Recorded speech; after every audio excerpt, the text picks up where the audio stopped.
Hola, ya me estoy conectando para nuestra entrevista de hoy, amigos y amigas. ¿Cómo están? Buenas tardes. Ya saben que soy a veces, este, aquí esperando a nuestro super invitado. Manuel, si puedes, mándame la donde dice unirte, así es, ver solicitud, así. Hola, buenas tardes a todas y a todas las personas que nos están acompañando. Creo que lo he hecho bien. Lo has hecho perfecto, Manuel. Qué Gracias. horror.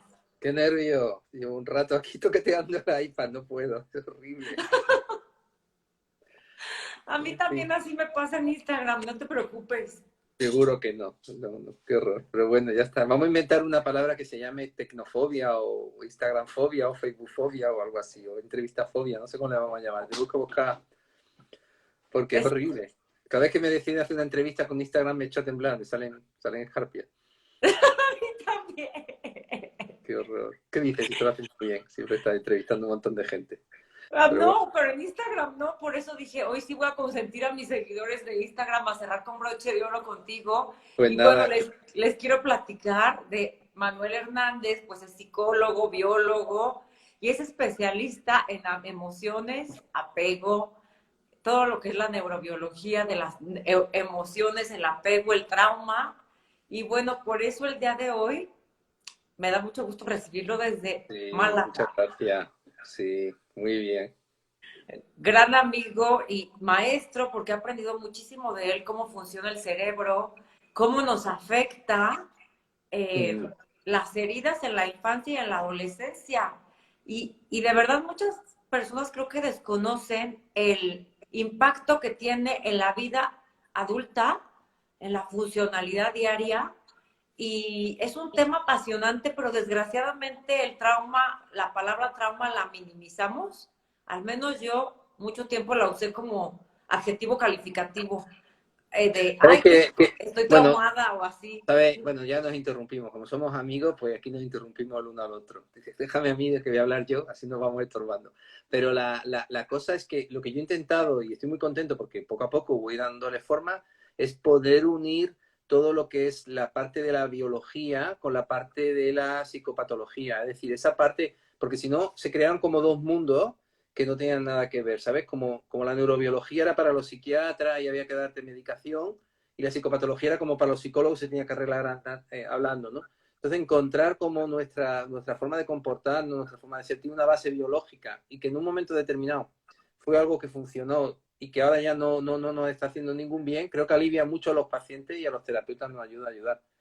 Y después hay otra cosa también que es importante, y es la parte de ecología. Es decir, para mí no existe una cosa aislada de la otra. Entonces, intentar integrar cómo funciona lo que es la ansiedad, o cómo funciona cómo nos comportamos, o cómo funciona el apego, o cómo funciona el trauma, darle forma a todo eso, y el espacio como nichos, ¿no? Como en la naturaleza creamos nichos ecológicos, ¿no? O en las ciudades, ¿no? Tenemos pues edificios, alcantarillas, tendidos eléctricos, cada cosa cumple su función y todo está relacionado.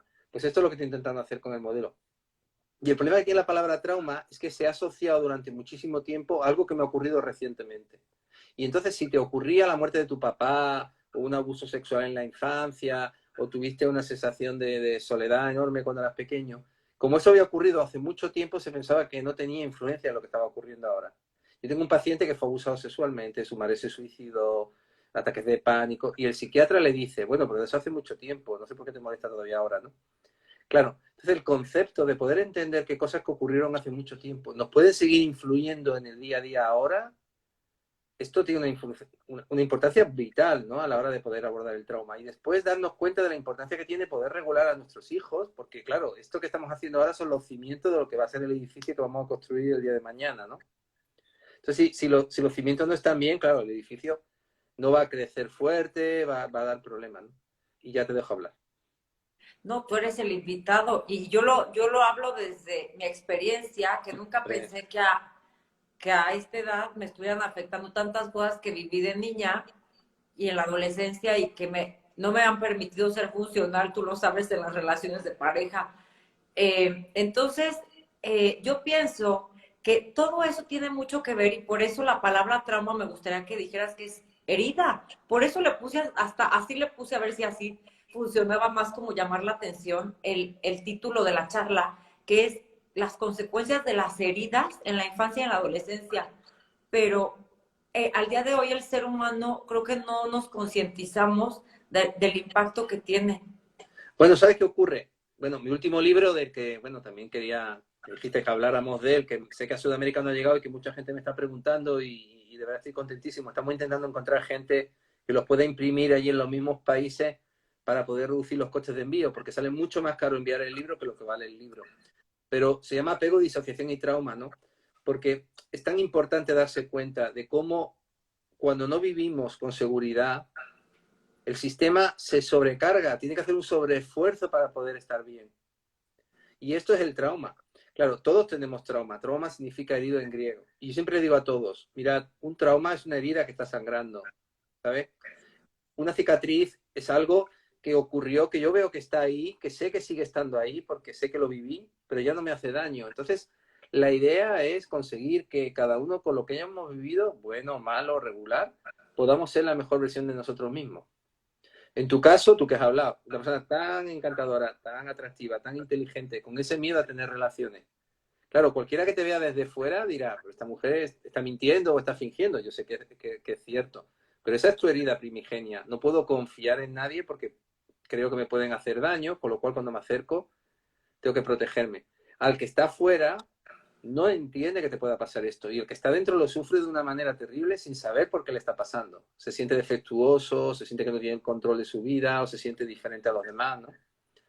Así que, bueno, tú eres un ejemplo con dos piernas de resiliencia, ¿no? Y de haber sobrevivido y ayudar a muchísima gente con lo que has vivido, ¿no? Yo creo que vosotros sois los ejemplos. Bueno, yo un poquito también, pero vosotros más que yo.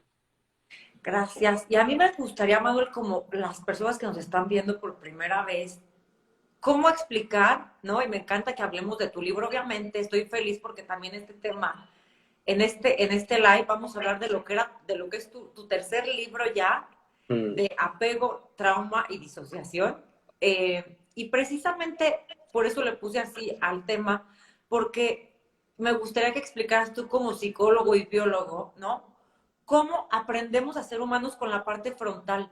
¿Cómo al día de hoy pocos seres humanos saben que un niño no nace con todas esas habilidades ni capacidades, sino que las va aprendiendo de sus cuidadores primarios o sus papás? Y entonces en pleno 2020, en pleno 2021 casi, estamos todavía en la época, no sé qué época antigua, donde pensamos que un niño, un bebé es como un adulto en chiquito, pero no comprendemos la importancia del neurodesarrollo. Mira, yo lo pensaba el otro día. Imagínate por qué hay pediatras.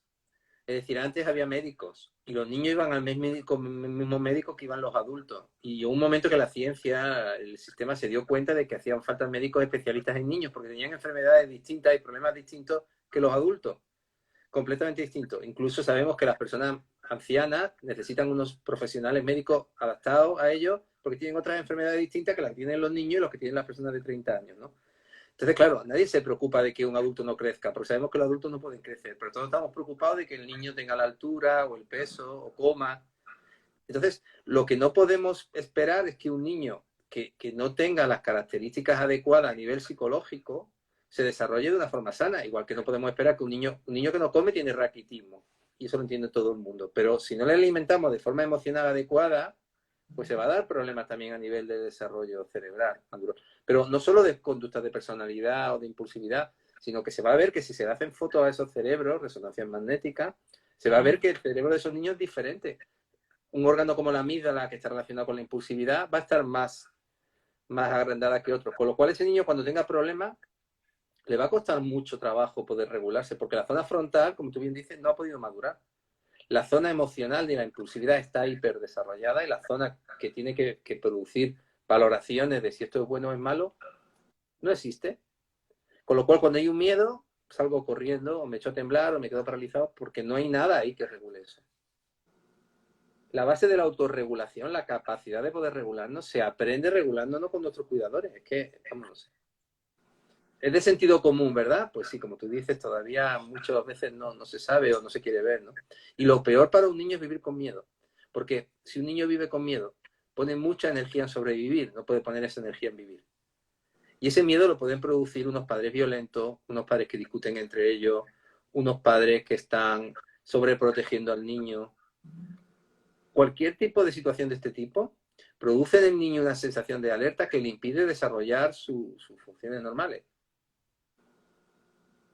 Estoy ¿Sí? completamente de acuerdo. Y sobre todo, hoy en día que hay tantos papás que nunca aprendieron esto y que ellos mismos no saben regularse, menos van a poder regular a un niño emocionalmente, a contenerlo Claro. emocionalmente. Y no se trata de culpar a los papás, ni muchísimo menos, porque hay personas que han vivido una vida muy dura y hacen grandes esfuerzos por sacar a su hijo adelante. Es que reflexionen un poco, que se paren un poco. Yo no pido más, que antes de actuar se preocupen un poco. Ahora tenemos mucha información, hay muchos canales de YouTube, entrevistas, libros, revistas, y ayudarlos a reflexionar. Un niño no puede. Pero tan malo es, insisto, sobreprotegerlo como ignorarlo, ¿no? Es encontrar un estado óptimo. O sea, tan malo es darle a un niño de demasiada comida como darle demasiado poca. Y esto lo entiende cualquiera. Pues con las emociones ocurre igual, ¿no? Con la regulación emocional ocurre igual. Ya, gracias. Y me encanta platicar contigo, ya sabes que me puedo quedar aquí Muchas todo el gracias. día, pero sobre todo también hacer ver a las personas cómo nos llega a afectar el tema de la disociación. O sea, cómo cuando un cerebro está en constante estrés del entorno, de abuso sexual, psicológico, emocional. Por eso hace poco leí que las personas con TLP, el 80% habían sufrido bullying. Y creo que ahí, Manuel, si me permites agregar esto, las personas que nacemos con una condición como autismo o TDAH, he leído que somos más propensas aún al trastorno de estrés postraumático. Entonces, El problema es que el ser humano vive en una relación completamente social, tanto como niños, como adolescentes, como adultos. Lógicamente las prioridades de cada uno son distintas en diferentes edades. Pero si el niño se sale un poco de la normalidad, los compañeros lo detectan rápido y son niños. Entonces son niños que van a ser excluidos. No son niños que se van a integrar bien. Entonces la probabilidad de que tengan dificultades a la hora de integrarse son más elevadas. Eso no significa que tengan que necesariamente traumatizarse, porque a lo mejor van a encontrar recursos muy adaptativos pues para poder ser vistos por los demás o para poder destacar o centrarse en tareas que les gusten más y que le permitan desarrollarse. Que alguien nazca con esas características no significa que esté abocado a una vida miserable, pero sí que claro que va a tener más bullying, más rechazo o va a hacer más bullying o va a ser más conflictivo y va a molestar más a los demás, porque los mecanismos de regulación no son adecuados, ¿sabes? Entonces, claro, y hay que entender eso, en cada etapa se van a dar unos problemas diferentes. Un niño con 7 8 años pues va a dar problemas en el colegio de comportamiento o de nota, pero incluso a lo mejor de demasiado buenas notas, porque a lo mejor todos son 10 y ese niño está siempre con miedo, saca un 8 y se van a llorar. Pero un adolescente, su prioridad ya cuál va a ser? Va a ser tener pareja, gustar a los chicos, gustar a las chicas, tener pandilla. Y ahí van a aparecer otros problemas. Y la manera de regularse a lo mejor es que la única manera que tengo de ser aceptado pues es cuando voy con mis amigos y fumo marihuana, porque son los únicos que me aceptan. O sí. estoy en una pandilla y ahí, siendo agresivo y violento, me valoran, me tienen en cuenta. O me respetan. O siendo muy frágil, yéndome con el líder de la pandilla, me siento a salvo porque él siempre me protege y no, me pega, pero no deja que nadie más me pegue. Entonces hay que entender esto en cada momento evolutivo del niño, del adolescente, de la persona, y qué situaciones se estén dando alrededor, va a dar una estrategia ecológica de adaptación distinta, porque el ser humano tiene una gran flexibilidad. Siempre cuento lo mismo, o sea, una hormiga tiene una sociedad muy compleja, pero una hormiga no puede dejar de hacer lo que hace. Una hormiga o es obrera, o es soldado, o es reina, o es... Un ser humano tiene una libertad enorme a la hora de comportarse, pero claro, en esa libertad es donde está nuestra condena. Y es que las estrategias de regulación son tan variadas que se pueden ir mucho de lo que sería sano, de lo que sería adaptativo. ¿Sí? Ok. Entonces yo probablemente tengo un TDAH, seguro que tengo un TDAH, pero he conseguido hacer un TDAH muy adaptativo. Esa hiperactividad me hace escribir libros, estar siempre pensando, construyendo cosas, ¿no? Bueno, no es malo tener un TDAH, es malo lo que haces con él, ¿no? Y sobre todo, como explicar a las personas también que nos están viendo, me encantaría, que nunca lo hemos platicado y ahorita se me ocurrió, cómo es muy diferente nacer con una condición como una alteración del neurodesarrollo y otra vez ya los trastornos de personalidad que ya son que son precisamente las consecuencias de esa falta de apego. ¿A qué se debe ese trastorno de personalidad que vamos obteniendo, que vamos, por ejemplo, en el TLP, que es mucho el abuso sexual y Vamos el a pensar en el TLP, pero te voy a poner otro ejemplo como un trastorno esquizoide, que es una ok, persona que no se relaciona con los demás, y después vamos al TLP. Una persona con un trastorno esquizoide es alguien que no se relaciona con los demás, pero que tampoco los demás le interesan. Bien. Entonces, ¿qué ocurre? Cuando la persona nace, puede nacer con unos problemas de falta de poda neuronal, de sobremigración celular, lo que sea, que va a dar lugar al autismo. Y esa persona va a tender a ser autista. Perfecto. Bueno, pues esa persona va a nacer así y va a seguir creciendo así. Pero vamos a imaginar una persona que está en el límite entre ser, digamos, perdón la palabra normal, y con una tendencia a ser un poco Asperger. Y cuando va al colegio, los demás niños empiezan a rechazarle, nadie juega con él. La tendencia a ser Asperger se va a potenciar y probablemente puede terminar con un trastorno esquizoide. Y es algo con una base muy fuerte genética que nadie le ha podido ayudar a irse un poquito más hacia lo, digamos, social, ¿no? Ahora imaginemos un niño que nace normal, pero la madre es sobreprotectora, supercontroladora, siempre está ansiosa, siempre tiene con miedo, y el niño siempre está asustado, nunca encuentra ese confort. Puede aprender a rechazar, relacionarse con los demás por miedo a que le absorban o que le tal. Y va a terminar con ese trastorno de personalidad esquizoide.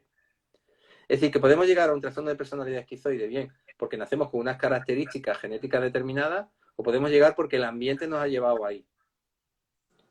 Entonces, claro, los trastornos de personalidad son etiquetas que ponemos para poder explicar cosas que vemos. Nadie ha visto un trastorno de personalidad en el bosque volando, no existen, no te puede, ni puedes plantar uno en tierra, no es algo físico.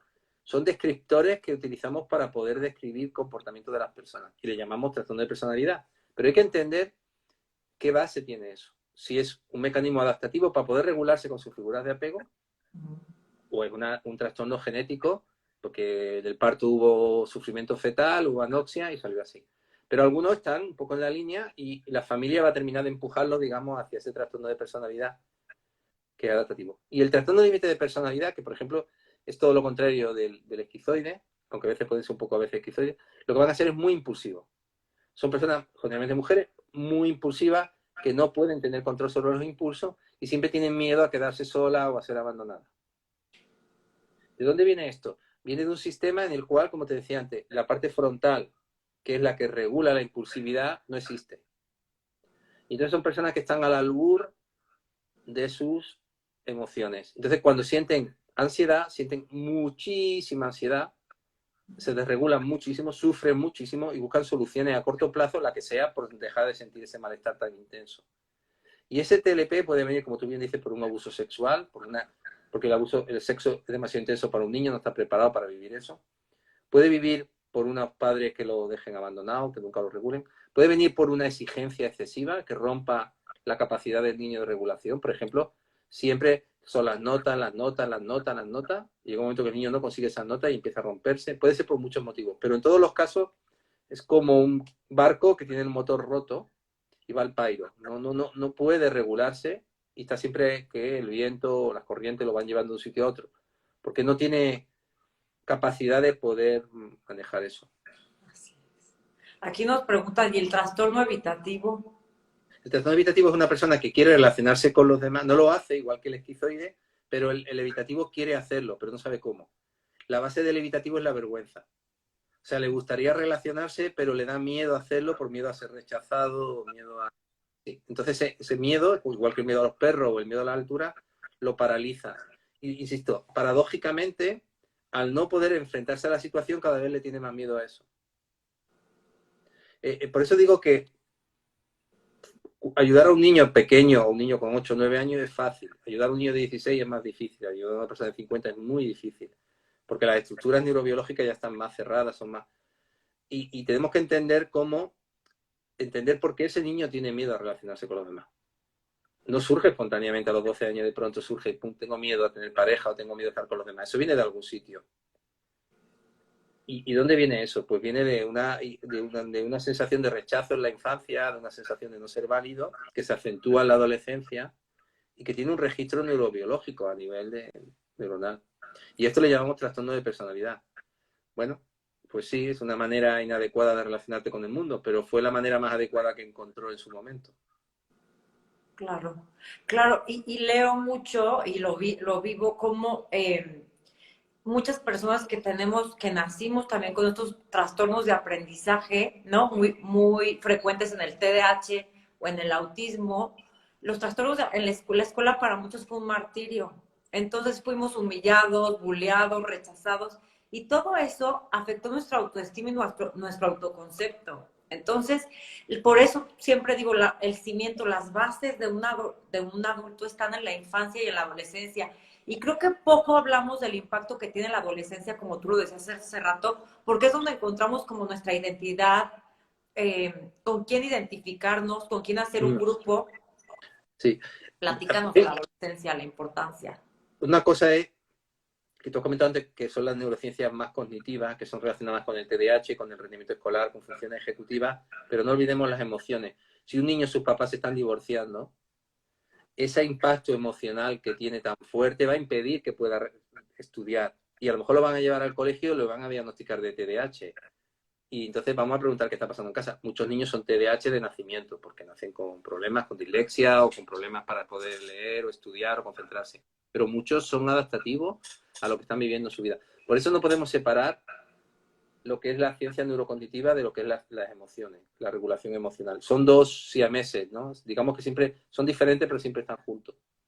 Claro, ¿qué ocurre en la adolescencia? En la adolescencia, si yo ya he llegado con la sensación de que no soy válido, o que soy defectuoso, o que si me esfuerzo no voy a conseguir lo que yo necesito, o que no le importo a nadie, aunque no sea real, yo lo siento así, esto me va a suponer un sobreesfuerzo a la hora de poder regularme con los compañeros, con los amigos. Porque yo ya, digamos que en la carrera de la vida empiezo a correr mucho antes que los demás. Me decía un paciente, dice, Manuel, la disociación, que tú hablas antes de ella, ¿no? Es como un cristal que se rompe, un espejo que se rompe y tú te miras y ves trozos. Dice, cosas que tú solamente ves un trozo y cosas que para vosotros son fáciles como buscar un trabajo, encontrar pareja, salir adelante, para nosotros son complicadísimas porque no sé qué trozo está tomando el control de mí. Claro, ¿por qué se rompe este espejo? Porque en la infancia no hay un sistema cognitivo, no hay un sistema cerebral que permita organizar esa información que es contradictoria o que es excesiva, que tendrían que ser los padres y los padres no lo hacen. Y cuando llega la adolescencia y se crea ya ese casco cognitivo, esa capacidad de reflexión, debajo ya está roto. Y la persona se encuentra con dos emociones contrapuestas. Quiero tener pareja, pero me dan miedo los chicos. ¿Qué hago? No puedo hacer las dos cosas a la vez. Y si hago una, me retiro, me siento defectuosa. Si me acerco, estoy con miedo. Y los chicos me ven rara. Entonces, esto causa esta sensación de disociación, de no saber quién soy yo, o cómo comportarme, o de que soy defectuosa. O la explicación que voy a dar si me acerca un chico y es honesto, me trae flores, me invita a salir, y pienso, va, es demasiado bueno y se aburrirá de mí. Mejor lo dejo antes que se dé cuenta que yo no valgo. Y entonces me voy a ir con este que me trata mal, pero por lo menos sé que no lo voy a decepcionar. Claro, en la adolescencia es el segundo nacimiento emocional. Y si la base no está bien, cuando ponemos ese casco que es la capacidad de reflexión, ya está sobre algo que está roto. Estoy de acuerdo. Y roto no nos referimos a que seamos defectuosos. Roto me refiero a que ya traemos como unas estructuras de aprendizajes como desadaptativos, pero que por eso hay que aprender o hacer terapia para poder adaptarse nuevamente. O tener amigos, buenos amigos, ¿sabes? Mira, observa con quién está tu hijo y te diré cómo es tu hijo. Mm. Si tu hijo está con personas, yo siempre me dice que mi hijo fumaba drogas por las compañías, digo, señora, al que le gustan los libros se va con lectores y al que le gustan las drogas se va con un drogadicto. No se quite responsabilidad. Su hijo está mal y necesita la droga para poder regularse. Y a lo mejor esas personas son con las únicas que se siente bien, que no son que no le juzgan o lo que sea, ¿no? Pero el otro día hablaba con un amigo que ahora es rector de la Universidad de Málaga, ¿no? Y rector no, vicerrector. Y le decía que, bueno, se murió la mamá de un amigo de esta etapa y le di las gracias porque han pasado ya 40 años. Pero yo creo que si no hubiera sido por ello, yo hubiera acabado muy mal. Y decía, digo, a lo mejor sin vosotros hubiera acabado la droga. Y dice, bueno, no tenías pinta de ser drogadicto. Digo, no, pero la sensación de que me aceptaba incondicionalmente era tan reparadora, me dio tanta seguridad, tanta confianza para poder seguir adelante, que han pasado 40 años y bueno, todavía le estoy muy agradecido, ¿no? Porque ellos me aceptaban como era. Y yo era una persona muy inquieta, muy nerviosa, muy intelectual, muy diferente al resto de los adolescentes y me sentía mal, me sentía mal de no ser como los demás. No era nada agradable esa sensación. Y ellos me aceptaron. Entonces, el saber que una persona, solo una persona te puede aceptar, significa que el mundo te puede encontrar aceptable. Sí, totalmente de acuerdo. Danos un resumen, si fueras tan amable, de tu libro, de este tema de apego, trauma y disociación. Un resumen. Uf. Bueno, el libro es como el modelo Parkour, el modelo que yo creé y he intentado desarrollarlo a nivel teórico y también cómo aplicarlo a nivel práctico, ¿no? Entonces se basa en 5 emociones. La conexión, la soledad, lo que es el apego, otra emoción que es el miedo, otra emoción que es la rabia, otra emoción que es la culpa y otra emoción que es la vergüenza, ¿no? Entonces, en el último capítulo explico cómo se regulan esas emociones, de dónde vienen, qué origen tienen y también todo lo que es la ansiedad y todo lo que es el aspecto de regulación emocional. Y en los primeros capítulos, lo que yo explico, le doy mucho énfasis a la memoria y al sentido de la identidad. Hay un capítulo del apego y otro de la disociación, pero también hay un capítulo del self, porque al final somos lo que hemos vivido. Toda la experiencia y todo lo que sabemos sobre el futuro se basa en lo que sabemos del pasado. Entonces, entender qué memorias tenemos, cómo vemos el mundo, cómo nos vemos en ese mundo, si nos vemos capaces, nos vemos defectuosos, vemos al mundo como peligroso, Sí. vemos al mundo con desconfianza, vemos al mundo como un lugar donde puedo ir a investigar, a explorar de forma segura. Eso que hemos vivido, lo que va a determinar lo que somos ahora. Por eso cuando una persona tiene un ictus o tiene un Alzheimer, una enfermedad de esta, decimos que está su cuerpo, pero ya no está la persona que yo conocía. ¿Por qué? Porque no es la persona que tenía la memoria de lo que ha vivido, se convierte en otra persona nueva, impulsiva, o que no sabe hablar, o incoherente, o que retrocede a la infancia, o agresiva, porque ha perdido su identidad. Y esa identidad es lo que nos estructura como seres humanos. Es que yo creo que la identidad es algo básico, la identidad, la autoestima, el autoconcepto es lo que más deberíamos invertir en la infancia, en hacer Claro, niños con una buena autoestima. Es que si a mí me hubieran preguntado a los 10 años, que en la escuela te dijeran, que te hicieran un análisis de cómo está tu autoestima, mi autoestima toda la vida estuvo en el suelo, siempre veía el mundo amenazante. Entonces, por eso la importancia también creo que de la psicología haya subespecialidades porque ni todos los psicólogos saben diagnosticar. Ahorita nos estaba preguntando aquí una chica que dice que un adolescente desde niño fue muy sobreprotector, más bien ha de haber sido muy sobreprotegido. Y fuera de eso, su papá maltrataba a su madre y hoy en día mantiene aislado con mucha ansiedad. Yo soy psicóloga social y luego dice que le comentaron del caso y lo recomendé que buscara una ayuda con un psicólogo clínico. Es que ahí, ese niño adolescente ya trae heridas, precisamente. mira, para mí tiene más importancia en psicología los profesores que los psicólogos. Te lo digo de verdad. O sea, yo creo que el papel que cumple un profesor en el aspecto del desarrollo psicológico del niño es mucho más importante que el de un psicólogo. Un psicólogo es como el bombero. No hay que llamarlo más que cuando la casa se está quemando. El que está en primera línea es el profesor. Y es tan importante la escuela. Pero tú has hablado antes de la autoestima, has hablado del autoconcepto y has hablado de otra palabra que no recuerdo cuál era, que me ha dicho que son 3 pilares fundamentales en la infancia. ¿Y dónde los aprendemos? Porque ninguna de esas cosas las puedo aprender sola. Las tengo que aprender frente a otro, Así es, en un así es, espejo en el que me miro y según lo que yo vea en ese espejo, así me voy a sentir yo. así es. Pero desgraciadamente las escuelas hoy en día aún todavía están muy alejadas como de... Yo he pensado, Manuel, y no sé si en tu libro lo toques, sería interesante hacer un tema, una plática algún día, cómo los maestros pueden ser el segundo lugar de apego después de los padres o tutores. O el primero, Sí, me refiero que si un niño está en un entorno, a lo mejor donde el apego es totalmente inseguro, desorganizado en su familia, ya sea con sus padres o cuidadores primarios, la escuela, los profesores podrían ser ese apego seguro. ¿Y sin duda. cómo? Porque ¿sabes qué ocurre? Que el niño va a buscar a alguien que le haga sentirse visto, que le haga sentirse útil, aceptado. Incluso un niño más conflictivo busca esa regulación. Lo que pasa es que agrede porque es la única manera que sabe de regularse, tener el control de los demás. Claro, pero en este punto, si esas figuras de apego auxiliares, que no son los primarios, los cuidadores primarios, resultan abusadoras, destrozan al niño. Porque Así, lo van a destrozar completamente. Si las figuras de apego son sanas, son reguladoras, el niño le va a dar la esperanza. Y Así no es. digo que va a salir, no va a ser fácil, porque no va a ser fácil, pero es justo cuando hablamos de niños resilientes. La escuela ha mejorado mucho. Yo cuando era pequeño nos pegaban, pero a tortas abiertas, maltrato, o sea, había barbaridad de los... Hay grandes profesionales ahora y gracias a Dios cada vez estamos más concienciados Así de es. todo esto. También es verdad que un profesor con 40 niños, con pocos medios, tampoco puede hacer milagros, ¿no? Pero es tan importante tratar de ver lo mejor que tiene cada niño. Hicieron un experimento, hicieron un experimento que cogieron a unos niños y los dividieron en dos clases. Y a uno de los profesores, en una de las clases al azar, ¿vale? Cogieron 20-20. No me acuerdo cómo se llamaba el experimento, creo que era Rosenthal o algo así. Seguro que alguien sabe cuál es y te pone el nombre correcto. Y le dijeron a un profesor que los niños que tenían eran brillantes, que eran muy estudiosos, tal. Y al otro dijeron que tuviera cuidado, que eran conflictivos, que eran problemáticos. Los 20 niños que eran al azar, salieron con muy buenas notas, con estudios, mejor formados. Los otros acabaron fatal, conflictivos, con problemas, porque la actitud que el profesor tenía ya determinaba cómo se comportaban los niños. Los niños, al ver que esperaban de ellos que fueran, intentaba ver lo mejor de cada uno, los niños sacaban lo mejor de cada uno. Pero cuando los niños lo que veían es que los trataban como a la defensiva, desconfiando de ellos, sacaban lo peor de cada uno.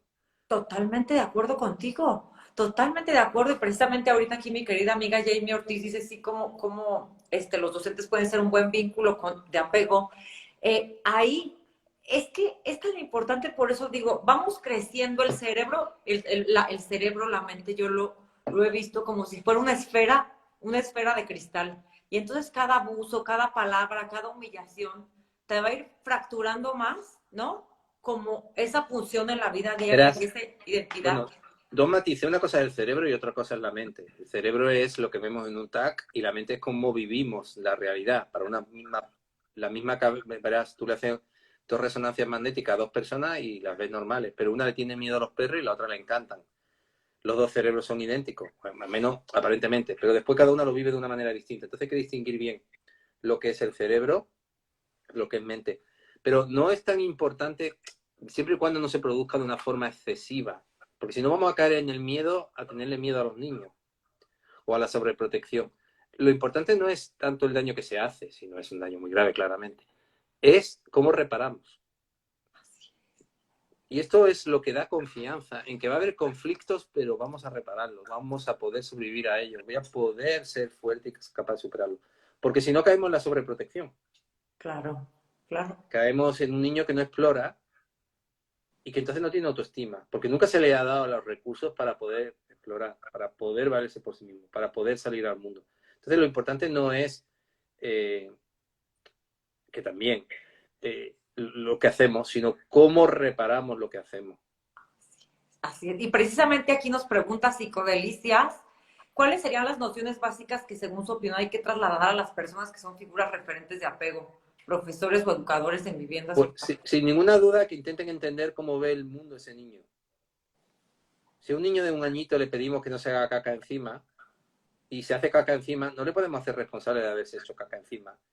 Si una persona con 15 años saca caca encima y tiene una enfermedad vírica y tiene diarrea, no le podemos hacer responsable de hacerse caca encima. Es decir, hay que entender por qué esa persona, si lo que le estamos pidiendo, él puede dárnoslo, porque a veces le pedimos cosas que están dentro de nuestro marco de referencia de ese niño. Niños de 6 años que le obligamos a hacer actividades extraescolares y a sacar 10 y no le dejamos jugar. Hay que pensar qué necesita ese niño, no qué necesito yo. Si es que a mí no me dejaron, nunca estudié y mira, ahora soy albañil y quiero que mi hijo sea ingeniero, fantástico. Pero querrá que sea un ingeniero feliz o quiero un ingeniero drogadicto, alcohólico porque nunca tuvo amigos, nunca jugó, solo estudió. Y yo creo que eso es lo primero. Y lo segundo, mirarnos a nosotros. Es decir, cuando hacemos algo, lo que he hecho era lo correcto, bueno, me pasé, le grité, pero estaba muy cansado, bueno, mañana hablo con ella y tal, y reparamos esto y vamos a dar un paseo y le digo, mira, perdona que papá estaba nervioso y el niño lo va a entender perfectamente porque va a sentir que sí, que puede haber problemas, pero después se van a reparar. Insisto, dentro de una normalidad, quiere decir, no vale pegarle al niño una paliza con el cinturón y al día siguiente decirle, perdona, ¿no? Estoy hablando de esos problemas que todos tenemos en los día a día, con nuestros amigos, con nuestras parejas, con nuestros hijos, son malentendidos, son pequeñas situaciones que estamos más cansados, más nerviosos, o esperábamos algo y no lo encontramos, ¿no? Claro, muchas gracias.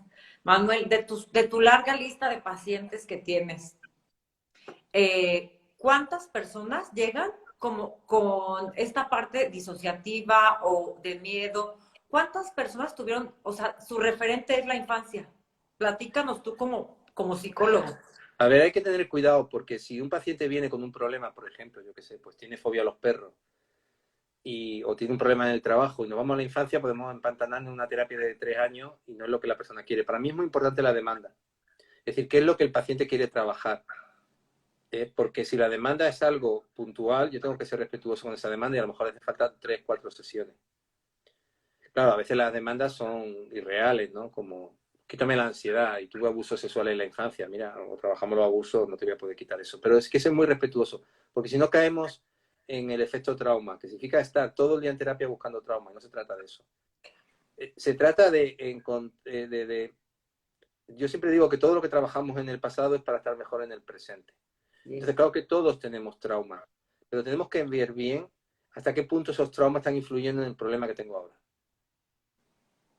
Claro. Porque si no caemos en un error que yo caí en su momento, que es ver traumas por todas partes y tratar de reparar traumas y aquello nunca se acababa y la persona cada vez estaba más agotada y no resolvíamos. Entonces, entender bien. Claro que todos tenemos problemas en la infancia, pero ¿hasta qué punto esos problemas que has tenido en la infancia determinan lo que te está ocurriendo ahora?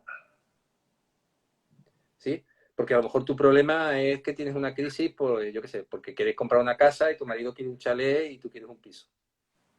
Claro, yo no voy a trabajar y apego, a no ser que sea algo que yo vea que realmente está relacionado, ¿no? Entonces, obviamente todo lo que sabemos, todas las emociones, las principales emociones, los 90% o el 100% de las emociones que aprendemos, las aprendemos en la infancia. Y eso van a determinar el resto de nuestra vida. Pero hay que tener cuidado de no caer en un monologuismo o en un centrismo, emotocentrismo, ¿sabes?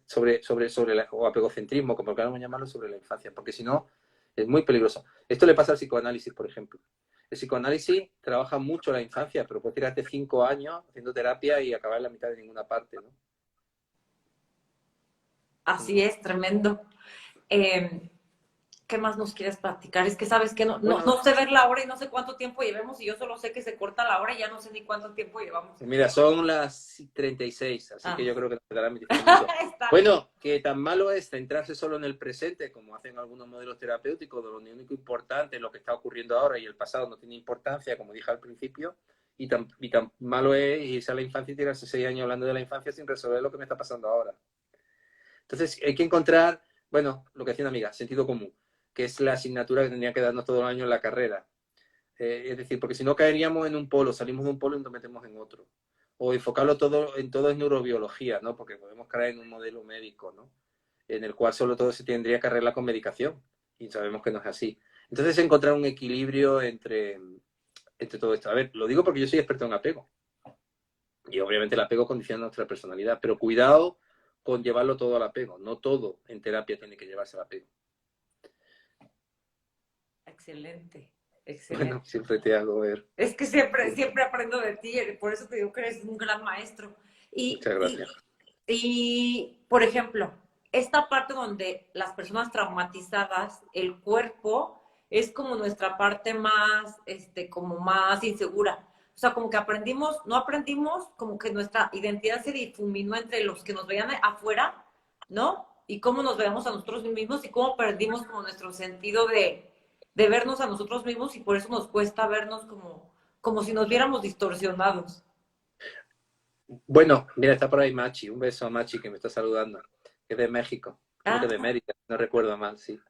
El tema de este es, efectivamente, no se sabe por qué algunas personas tienen lo que se llama dimorfofobia y personas que tienen ictus, por ejemplo, pueden sentir que un brazo no es suyo o que su cuerpo no le pertenece o solo visten el lado izquierdo o ven cosas que no son reales. Y sabemos que algunas personas, por lo que sea, llegan a verse deformes.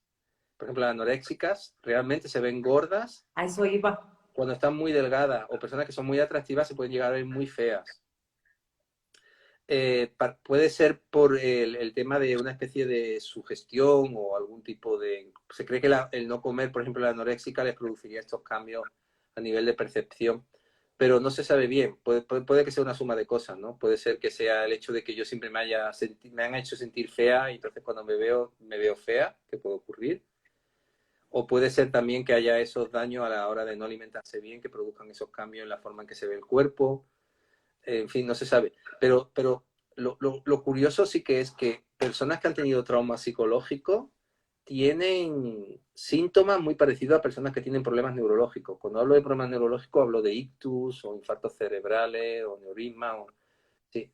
Entonces, sí que hay ahí una relación muy curiosa, ¿no? Entre cómo funciona el cerebro a nivel fisiológico y cómo funciona a nivel de traumático. Que hay una relación entre las dos cosas. Lo que pasa es que hasta ahora, insisto, mente y cerebro se consideraban como elementos separados, entes separados, y ahora ya se está viendo que no, que modificaciones a nivel cerebral, pero no de física, de tener un golpe en la cabeza o un ictus, sino de vivencias que hemos tenido, modifican de una forma definitiva cómo percibimos la realidad.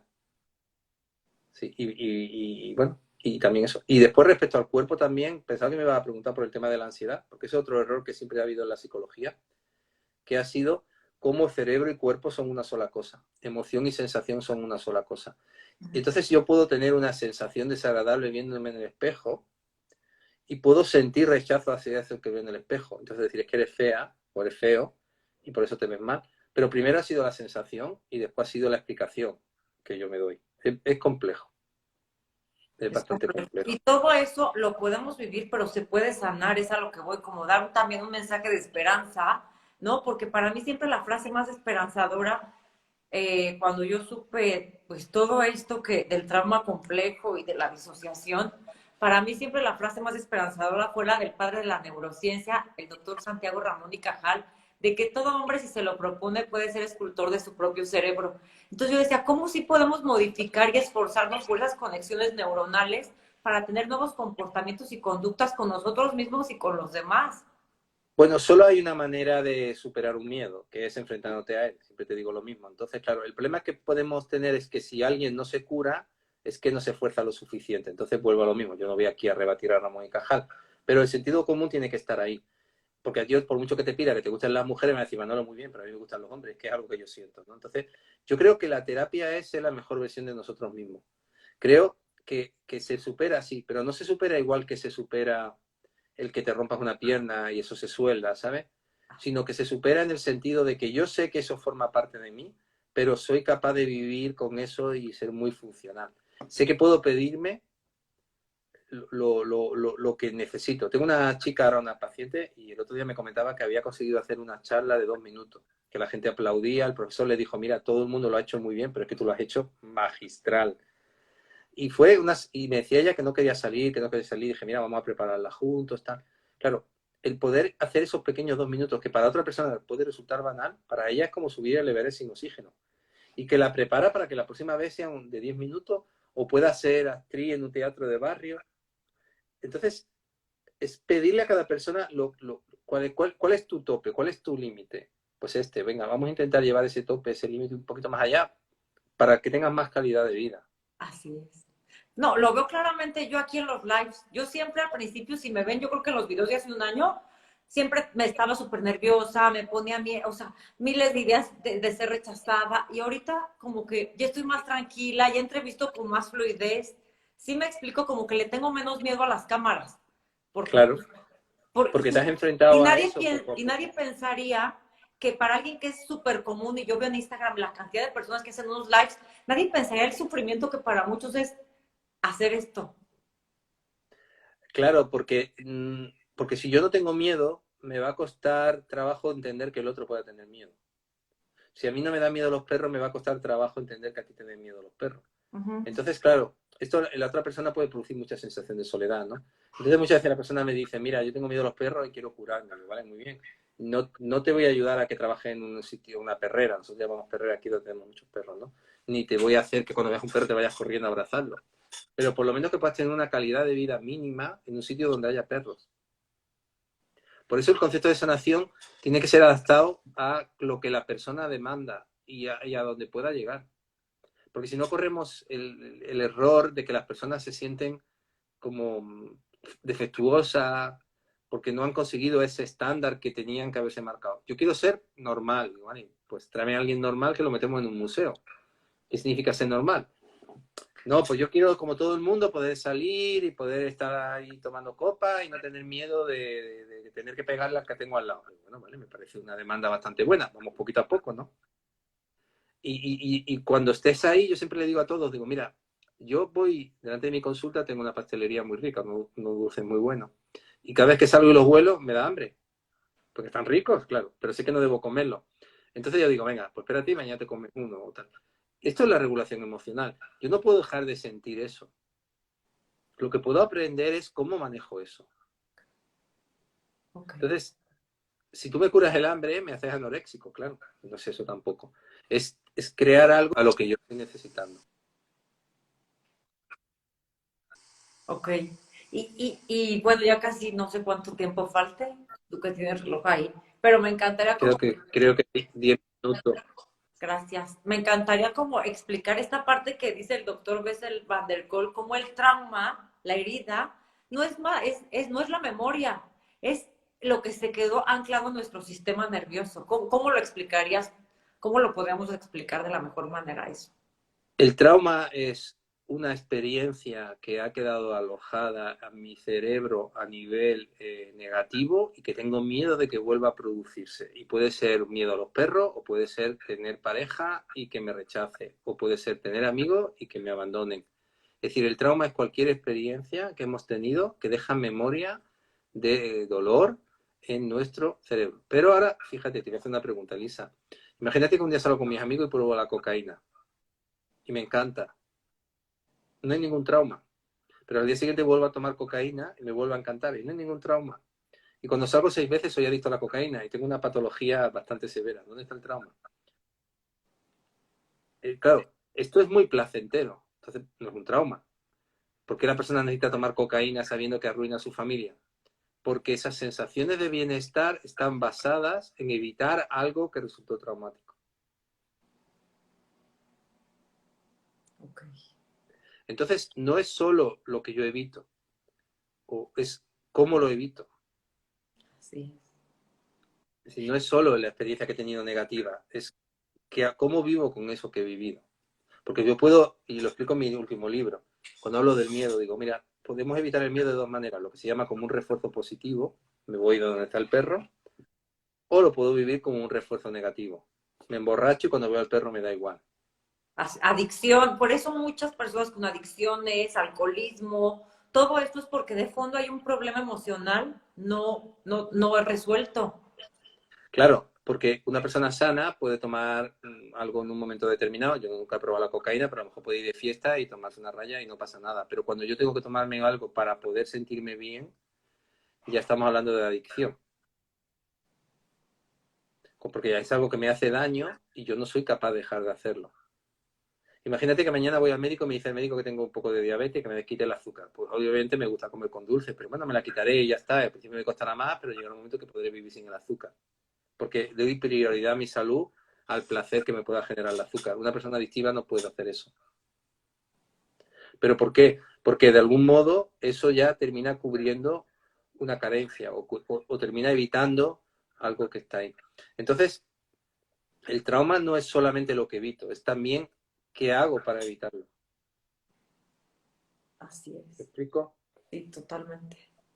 Por ejemplo, imagínate que a mí me dan miedo las chicas y nunca salgo a ningún sitio, nunca voy a un sitio donde haya mujeres, si hay mujeres me tengo que ir corriendo, me hago ultra ortodoxo judío para nunca estar en contacto con la mujer y no tener que tocarla y me excuso la y tal, pero pues eso es una fobia, ¿no? Pero imagínate que descubro un día que si me emborracho, entonces me voy, hablo con las chicas, no tengo ningún problema, estoy bien con ellas, claro, me termino convirtiendo en un alcohólico.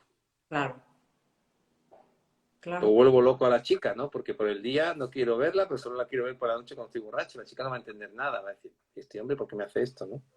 así es. Si ella es sana, ella está bien, dirá, este hombre está loco, esto no es normal, esto no es una persona coherente, y lo dejará. Pero si ella tiene problemas, lo que hará es dirá, ah, como soy defectuosa, no me quiere ver de día porque lo fea que soy, solo me querrá ver por las noches porque así hay poca luz y entonces no me ve bien, y entonces tal. Y entonces sentirá que el comportamiento de él es provocado por ella. Será incapaz de ver lo que él está haciendo de una manera adecuada. Así es.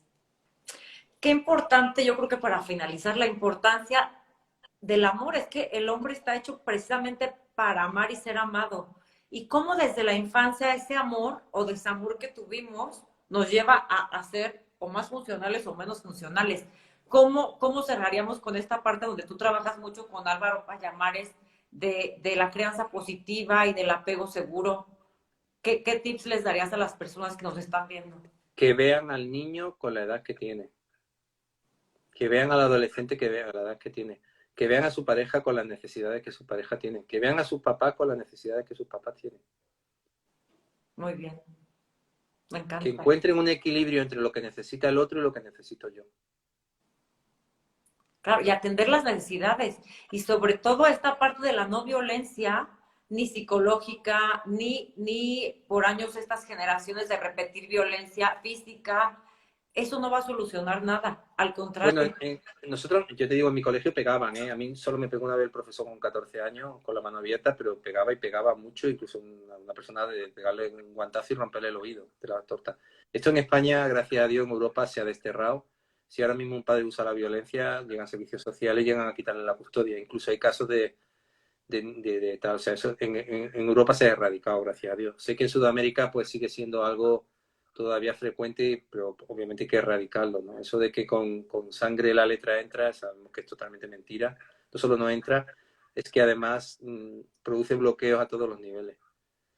Ya digo, supongo que cada sociedad está en un estadio distinto, ¿no?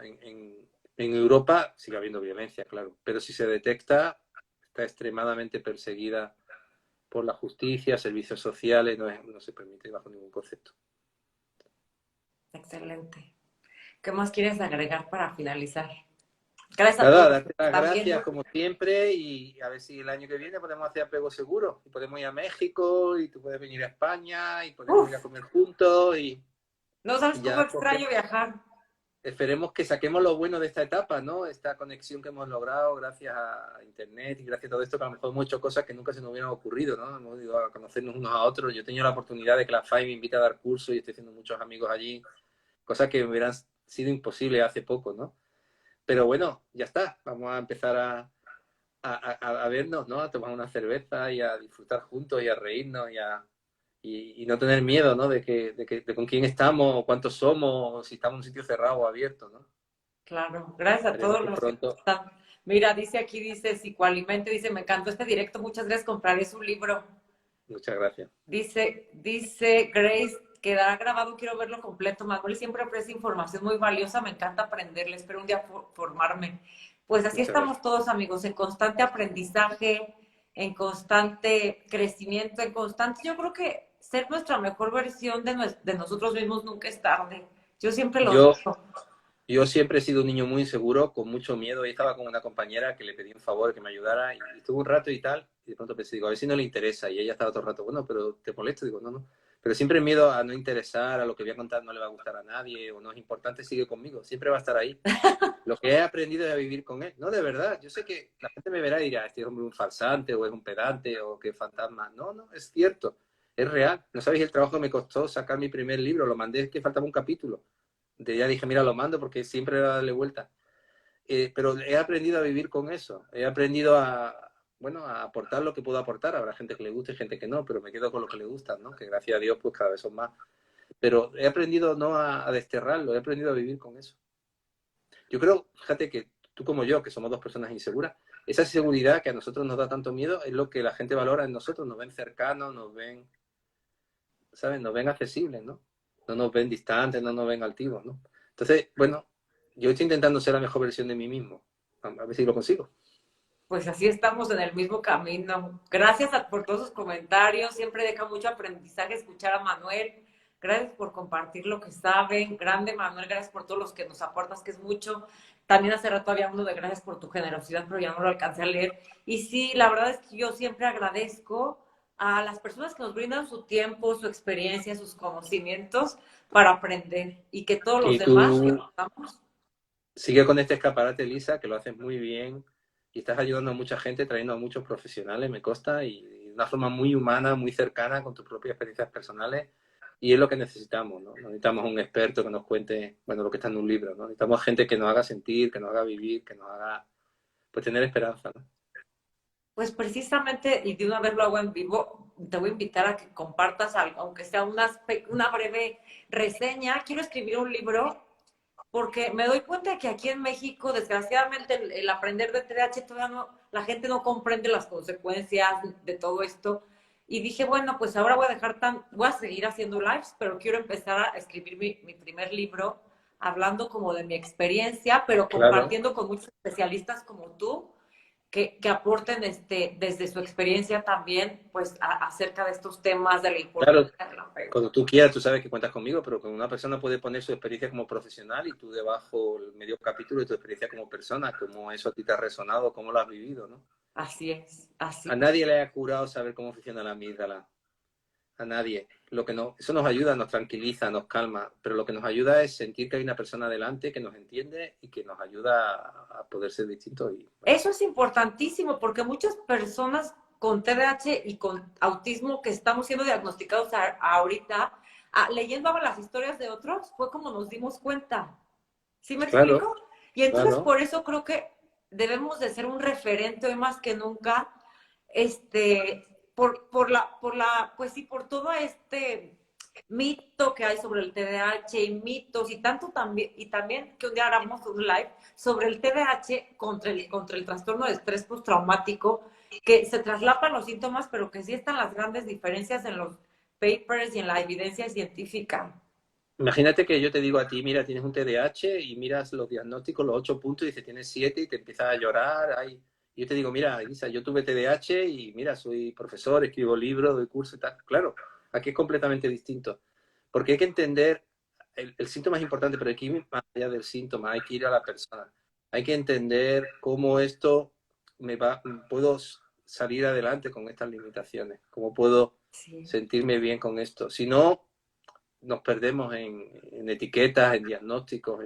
Y yo creo que algo importantísimo, no sé a qué hora se corta porque les juro que no Se va veo a el cortar tiempo. ya en cualquier En segundo. cualquier segundo lo único que digo es, la genética es importantísimo para entender nuestro conducta y comportamiento, pero el factor en el ambiente en el que vivimos y en el de que nos desarrollamos es un gran detonante, porque puedes tener autismo, pero si no tienes todos o el TDAH, pero si no tienes todos los recursos y los apoyos que necesitabas desde la infancia, por eso vas a tener más dificultades en la adultez y en la Sin adolescencia. duda, sin duda. Una persona con TDAH en la infancia, con un buen apoyo escolar, con unos Sí. padres que le ayuden, que va a tener que tener tal, pero puede ser perfectamente adaptativo. Y a lo mejor, pues puede ser una persona muy creativa. O Así puede es. ser una persona que se concentre mucho con, pues, ser un gran ingeniero. Totalmente. O yo Pero les digo, mis calificaciones eran pésimas, pero nunca nadie vio mi curiosidad por las estrellas y por las ciencias naturales y ver cómo crecía el frijolito adentro, ya sabes, del algodón mojado. O sea, toda esa curiosidad hoy en día fue cuando detonó mi curiosidad por la mente, por cómo funciona ¿sabes? el Le neurodesarrollo. hice un mapa a esta chica hoy, yo hago mapas cognitivos, y me dice, yo no puedo seguir tu velocidad. Yo estaba nervioso pensando que, digo, en cualquier momento se va a enfadar, me va a decir que no le interesa. Y dije, mira, ¿sabes? Acabo de entender por qué tanta gente se enfadaba conmigo. Muchos me decían, Manuel, voy a aprender de ti por tu velocidad, pero muchos cuando se sentían mal porque yo iba más rápido de lo que ellos podían entender, me agredían. Me insultaban, me faltaban el respeto, me decían qué tal. Y yo decía, bueno, pues será verdad. Y me di cuenta en ese instante, hace una hora, no hace más, de que esa velocidad mía no era mala. Es que había personas que no la soportaban por lo que fuera. Así es, Entonces, el que alguien te diga, oye, eres muy rápido mentalmente, pues sigue así, pero protégete de esto y esto y esto, te empodera. El que alguien te diga, vas demasiado rápido, tienes que ir más lento, te destruye. así es.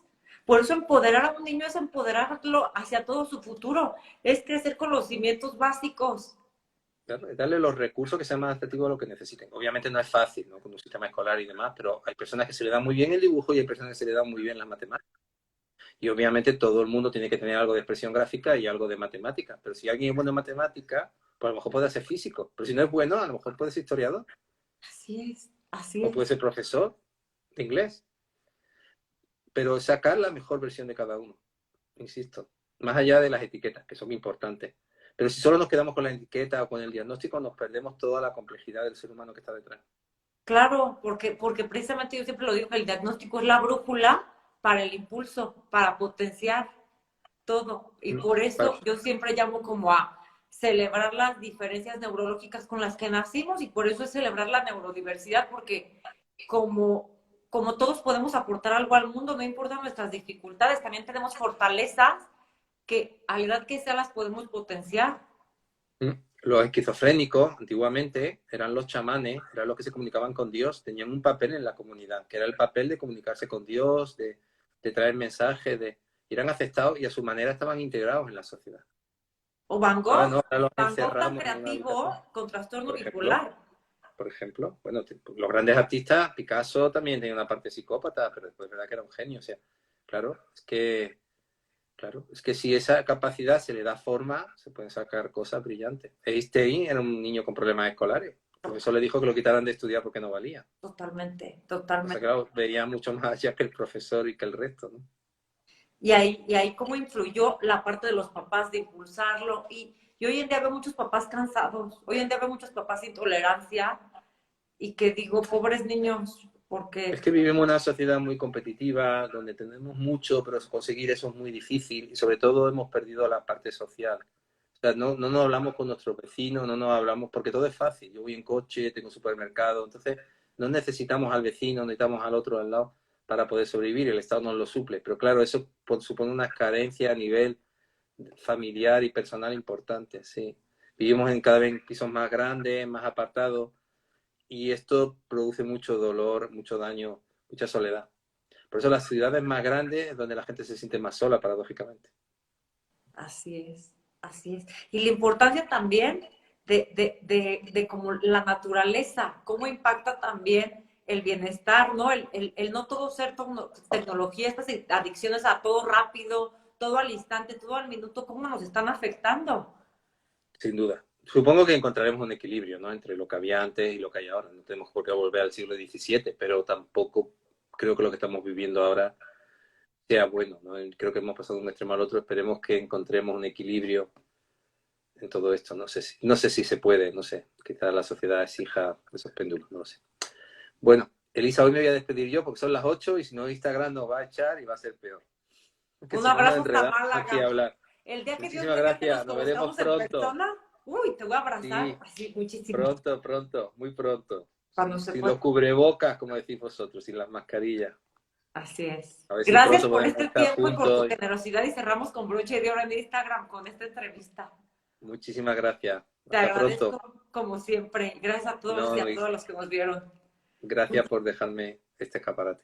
Gracias a ti, querido, por tanto aprendizaje. Gracias a todos. Que Dios los bendiga y feliz Navidad y Año Nuevo. Igualmente, hasta muy Estamos en pronto. contacto. Chao. Bye, bye.